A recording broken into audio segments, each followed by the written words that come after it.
रात को लगभग 12:35 पे एक लाइव करना पड़ा, सिर्फ इसलिए क्योंकि Jammu Kashmir Indian administrative service से ताल्लुक रखने वाले शाह फैसल, जिन्होंने 2019 में इस्तीफा दिया, 2019 में एक राजनीतिक पार्टी बनाई, 2019 में गिरफ्तार हुए और उसके बाद जाकर अब दोबारा से उन्होंने सर्विसेज ज्वाइन की हैं।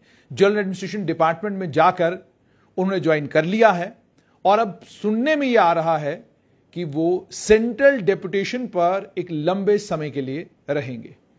क्या संदेश देता है शाह फैसल का ये सर्विस में वापस आना? और कल रात को शाह फैसल ने ट्वीट करके जो बातें कही हैं बहुत अहम है। उन्होंने कहा, मैंने बहुत सारे ख्वाब देखे थे लेकिन मुझे नहीं पता था कि हकीकत ख्वाब से बिल्कुल अलग होती है और अब मैं अपनी जिंदगी को एक नया रूप और नया रंग देने जा रहा हूं।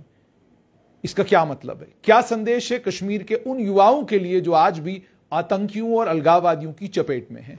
रैना साहब, सबसे पहले मुझे ये बताइएगा कि शाह फैसल ने जीएडी में वापस ज्वाइन कर लिया है और जो सूत्र हैं वो ये भी बताते हैं कि वो प्रधानमंत्री का भी अभिनंदन कर रहे हैं और गृह मंत्री का भी धन्यवाद कर रहे हैं और MOC PMO doctor Jitendra Singh का भी धन्यवाद दे रहे हैं कि इन सब के इस प्रयास से और इन लोगों ने मुझ में विश्वास किया तो तभी जाकर ये मुमकिन हो पाए। आप इस फैसले को कैसे देखते हैं?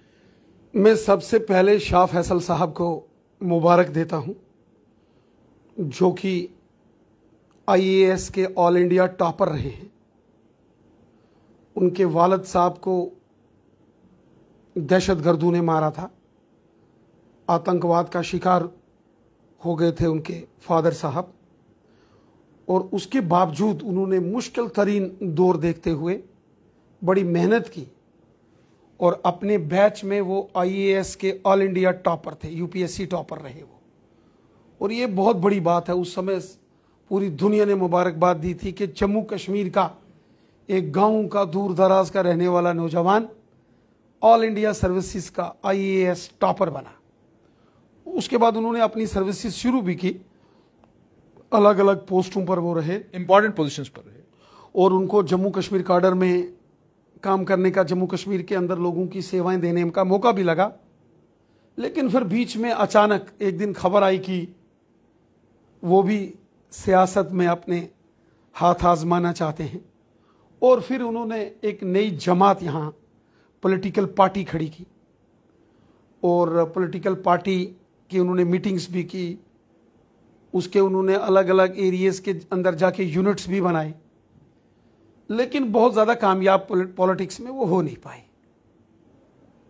और फिर उनका मन आया कि उनको दोबारा से as a government servant, as a सरकारी मुलाजिम उनको काम करना चाहिए। उन्होंने वापस डीओपीटी, जो भारत सरकार का डिपार्टमेंट होता है, वहाँ उन्होंने वापस रीअप्लाई किया अपनी जॉब के लिए कि मैं सियासत से दूर जाकर वापस एज ए सिविल सर्वेंट काम करना चाहता हूं। और ये हमारे हिंदुस्तान की खूबसूरती है, ये हमारे देश की खूबसूरती है, यही तो हमारे देश की डेमोक्रेसी है। जब एक IAS young officer, IAS UPSC topper, जब वो नौकरी छोड़ के सियासत में आ गया और बाद में उनको लगा कि वो सियासत में कामयाब नहीं हो सकते, तो वापस उन्होंने जिस गवर्नमेंट के खिलाफ उन्होंने बहुत कुछ बोला होगा, बहुत कुछ ट्वीट किया होगा, बहुत कुछ बयानबाजियां की होंगी सेंट्रल गवर्नमेंट मोदी सरकार के खिलाफ, उन्होंने बहुत कुछ बोला। लेकिन जब उन्होंने वापस एप्लीकेशन दी कि मैं इस सियासत से, उन्होंने तौबा की, क्योंकि उन्होंने अपनी अलग पॉलिटिकल पार्टी बनाई थी, जम्मू कश्मीर पीपल्स मूवमेंट। जब उन्होंने वापस सेंट्रल गवर्नमेंट में मोदी साहब का दरवाजा खटखटाया, अमित शाह साहब का दरवाजा खटखटाया कि वो वापस अपनी सर्विसेज ज्वाइन करना चाहते हैं। देखिए हिंदुस्तान की खूबसूरती और हमारी डेमोक्रेसी की खूबसूरती और हमारे प्राइम मिनिस्टर साहब का बड़ापन और दरिया दिल, और मोदी साहब और अमित शाह साहब ने फिर से ये ऑर्डर दिए और शाह फैसल साहब को ये मौका दिया कि वो वापस अपने मुल्क के लिए, हिंदुस्तान के लिए और आवाम की बेहतरी के लिए अपनी सर्विसेज और दें। और उनको कश्मीर के युवाओं के लिए आपको क्या लगता है, इसमें क्या संदेश है? देखिए, एक बात तो पक्की है, जो हमारा जमहूरी निज़ाम है, जो हमारा डेमोक्रेटिक कंट्री है, हमारे हिंदुस्तान जैसा दुनिया में कोई दूसरा मुल्क नहीं है। कोई चाहे जितना मर्जी प्रोपेगेंडा कर दे, पाकिस्तान के लोग हों, आईएसआई के लोग हों, लश्कर जैश, हिजबुल, हुर्रियत और जमात के लोग जितना मर्जी हिंदुस्तान के खिलाफ प्रोपेगेंडा करें, पाकिस्तान में जा जाके वीडियो बनाएं और रैलियां करें कि जम्मू कश्मीर में ये हो रहा है तो वो हो रहा है, वो सारा जो झूठ के पुलंदे अब नहीं चल सकते हैं। हिंदुस्तान एक डेमोक्रेटिक कंट्री है, यहां डेमोक्रेसी है, यहां सबकी सुनी जाती है। इससे बड़ी एग्जाम्पल और क्या होगी कि एक आईएएस ऑफिसर नौकरी छोड़ के जब सरकार के खिलाफ चला गया और सरकार के खिलाफ उसने रैली की, स्पीच की, तकरीरें की, ट्वीट्स किए, बयानबाजी की, और जब वो सियासत से उस शख्स ने तौबा किया और उसी गवर्नमेंट जिसके खिलाफ उसने अनाप शनाप बोला होगा, जिसके खिलाफ उसने जहर उगला होगा, जिसके खिलाफ उसने कैसे कैसे चीजें ट्वीट की होंगी, उसी सरकार के पास जाता है और सरकार कहती है चलो जाओ ठीक है। तो आप खुद क्या चाहते हैं, क्या केंद्र में, क्योंकि कहा जा रहा है कि शायद सेंट्रल डेपुटेशन में लंबे समय तक रहेंगे और उसके बाद जम्मू कश्मीर आएंगे? चलिए, वो कहीं भी सर्विस करें, जम्मू कश्मीर में करें या हिंदुस्तान के किसी भी सेंट्रल गवर्नमेंट डिपार्टमेंट में करें, अच्छी बात है, पूरा मुल्क हमारा है। लेकिन एक बात तो पक्की है कि ये हिंदुस्तान है और ये हिंदुस्तान में ही हो सकता है, ऐसा कुछ पाकिस्तान में नहीं हो सकता है। पाकिस्तान के अंदर एक हमेशा वहां तो आईएएस और ऑफिसर्स की तो छोड़ो बात, वहां जो हमेशा चीफ मिनिस्टर पाकिस्तान का प्राइम मिनिस्टर रहता है, वो जैसे गद्दी से उतरता है तो उसके लिए जेल की सलाखें होती हैं।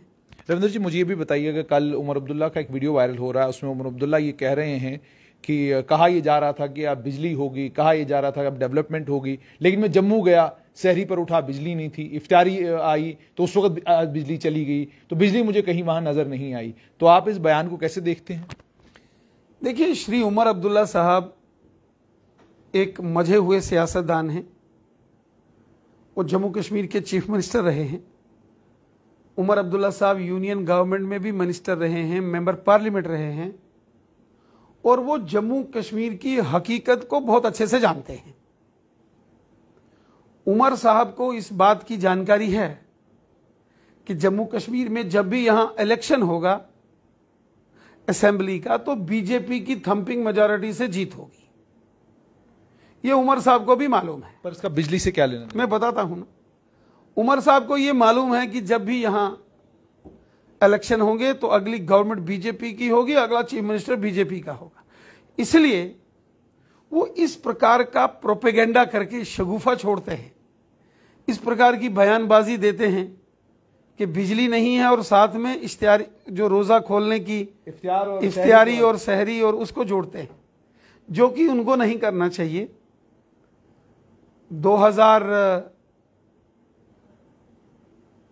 1996 से लेकर डॉक्टर मोहतरम फारूक अब्दुल्ला साहब जब चीफ मिनिस्टर बने थे, तो उमर अब्दुल्ला साहब 2014 तक चीफ मिनिस्टर थे। मैं कहता हूं तब तक कितना यहां बिजली प्रोडक्शन के लिए कितने काम हुए। जम्मू कश्मीर आज भी 1600 मेगावाट बिजली हम बाहर से खरीदते हैं और सिर्फ 500 मेगावाट बिजली हम अपनी तैयार करते हैं। जनाब, किया क्या है? 1947 से लेके 1914 तक यहां किन लोगों की सरकारें थी? 2014 तक 1947 से लेके 2014 तक किनकी हुकूमतें रही यहां? कौन चीफ मिनिस्टर थे? क्यों जम्मू कश्मीर के अंदर इतना बड़ा खजाना है पानी का? क्यों हमने ऐसे हाइड्रो पावर प्रोजेक्ट्स नहीं तैयार किए? अगर हमने ध्यान से काम किया होता, ठीक मेहनत से, आज जम्मू कश्मीर अपनी बिजली तो खुद ही पूरी करता, हम बाकी स्टेट्स को देते। हम पंजाब को, हरियाणा को, दिल्ली को, यूपी को बोलते बताओ कितनी बिजली चाहिए। इसका कसूरवार कौन है जनाब? इसके कसूरवार मोदी साहब और बीजेपी नहीं है। इसका जवाब भी उमर अब्दुल्ला साहब को देना पड़ेगा कि 70 सालों में जो लोग हुकूमत में थे, जो हुक्मरान थे, उन्होंने क्यों नहीं जम्मू कश्मीर को बिजली के डिपार्टमेंट में सेल्फ रिलायंट किया, अपने पैरों पर क्यों नहीं खड़ा किया? मुझे रविंद्र जी एक चीज और बताइएगा कि सहरी और इफ्तारी का जिक्र करना और 9 घंटा जो इंडस्ट्रीज में जम्मू में कट हो रहा है कि रात को 9 बजे बिजली जाएगी, सुबह क्या कहते हैं आपको 9 बजे बिजली मिलेगी, ये कट भी हो रहा है। और जम्मू में अगर शहर की आप बात करें 12-14 घंटे का कट पूरे जम्मू शहर को, इस जबरदस्त भयंकर हीट वेव आज डिक्लेयर कर दिया गया कि जम्मू कश्मीर में हीट वेव है, 42-43 डिग्री टेम्परेचर है यहां पर। लेकिन आम जम्मू के जनमानस की बात, जम्मू संभाग के जनमानस की बात नहीं करना और केवल मात्र कहना कि सहरी और इफ्तारी के वक्त बिजली नहीं मिल रही, इसको आप कैसे देखते हैं? क्या करने की कोशिश कश्मीर घाटी की दोनों दल कर रहे हैं, पीडीपी और नेशनल कॉन्फ्रेंस? इसमें कोई दो राय नहीं है कि इस वक्त नॉर्थ इंडिया में बिजली की सप्लाई में प्रॉब्लम है, क्योंकि बिजली की प्रोडक्शन कम हो रही है। लेकिन आप इस बयान को कैसे देखते हैं? मैं आता हूं। बिजली जितनी तैयार होनी चाहिए, जितनी बिजली की डिमांड है, उतनी प्रोडक्शन नहीं है, उसमें कमी आ गई।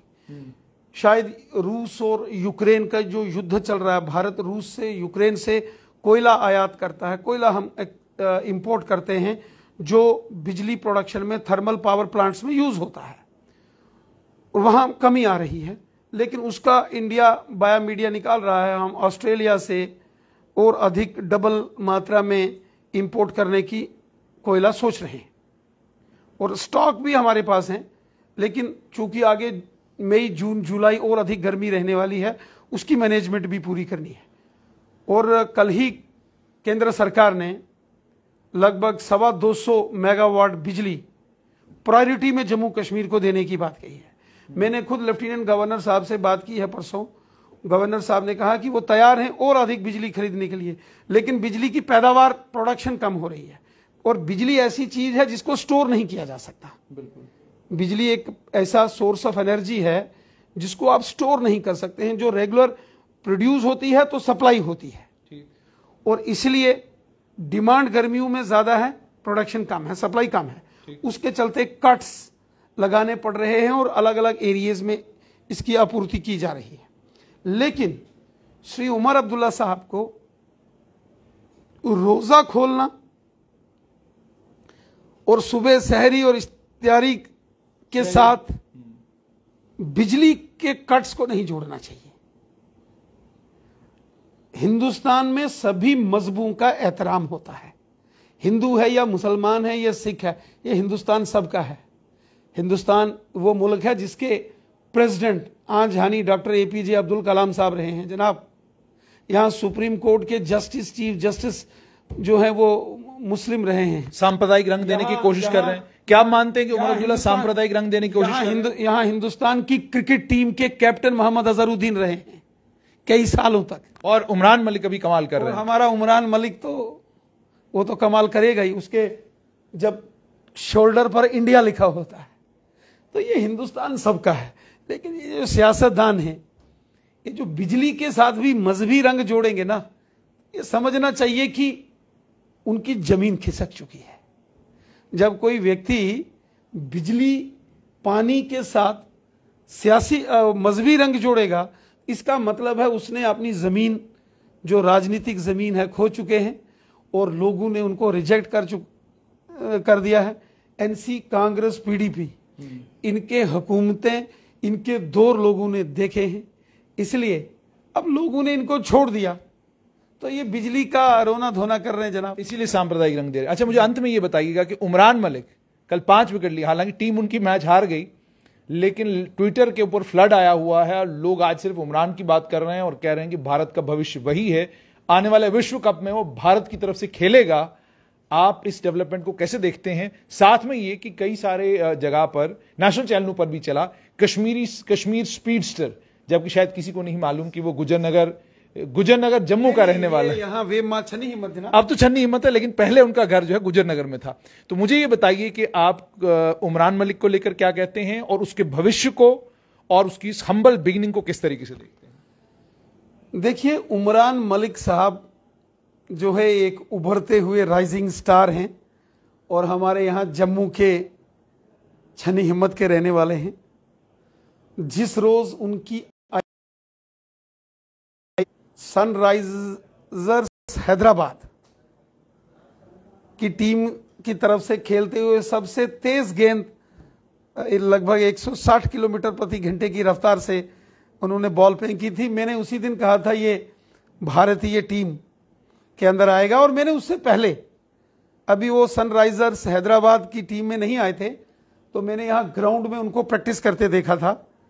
तो मैंने उमरान मलिक की पीठ पर हाथ रखते हुए, उनकी पीठ थपथपाते हुए कहा था कि जवान मेरी बात सुन, मैं उस दिन तेरे को एयरपोर्ट से कंधे पर उठा के घर ले जाऊंगा जिस दिन तू भारत इंडिया की ओर से मैच खेलेगा, और खासकर भारत का और पाकिस्तान का मैच होगा तो तू खेलेगा, और जब तू विकेटें वहां की तोड़ेगा पाकिस्तानियों की बॉलिंग से, अपने बॉल से जब पाकिस्तान की गिल्लियां उड़ा के रखेगा, उस दिन मैं स्पेशल तुझे कंधे पर उठा के, वादा है। उसने मेरे को कहा था कि एक बार मुझे मौका लगने दो, मैं हिंदुस्तान का तिरंगा झंडा, मौका लग जाएगा यकीनन। मुझे कल मैंने उनको देखा और मुझे लगा मौका उनका मैच देखने का, और बड़ी खुशी हुई मुझे जब मैंने उनको विराट कोहली साहब के साथ देखा, और जब मैंने राहुल द्रविड़, सौरव गांगुली जी को देखा कि उनको बहुत उनकी प्रैक्टिस को और उनके खेल को बहुत बारीकी से वो नोटिस कर रहे हैं। वीवीएस लक्ष्मण जो नेशनल क्रिकेट एकेडमी के हेड हैं, वो उनको बहुत अच्छे से मॉनिटर कर रहे हैं। और वहीं भारतीय टीम के जो कैप्टन हैं रोहित शर्मा साहब, महेंद्र सिंह धोनी, वो भी अपने अपने मैचों में, चाहे मुंबई इंडियंस हो चाहे चेन्नई सुपर किंग्स हो जहां धोनी और वो खेलते हैं, वो भी उमरान मलिक साहब को आके जब उनकी पीठ थपथपाते हैं तो मुझे बहुत अच्छा लगता है। हमारा एक जम्मू का राइजिंग स्टार है, डोगरा हमारा एक शेर है, नौजवान, और यकीनन मुझे विश्वास है कि भारतीय टीम में उनकी सिलेक्शन होगी, वर्ल्ड कप खेलेंगे और किलियां तो पाकिस्तान की तोड़ेंगे, और पाकिस्तानियों को बच के रहना पड़ेगा उमरान मलिक से। किलियां कहीं टांगे ना तोड़ दें। बहुत बहुत शुक्रिया। तो ये थे भारतीय जनता पार्टी के प्रदेश अध्यक्ष रविंदर रैना। शुरुआत शाह फैसल से हुई थी, लेकिन बात उमरान मलिक पर आकर खत्म हो गई। बात यहीं पर खत्म होती है कि जम्मू की इस तपती गर्मी से निकलने वाला उमरान मलिक जब इंटरव्यू में यह कहता है कि मेरे जम्मू में इससे ज्यादा गर्मी होती है, इसलिए गर्मी से मुझे कोई फर्क नहीं पड़ता। 5 विकेट का लिए हैं। हमारी उम्मीद और तवक्का ये कि वर्ल्ड कप में हम उमरान को खेलता देखें।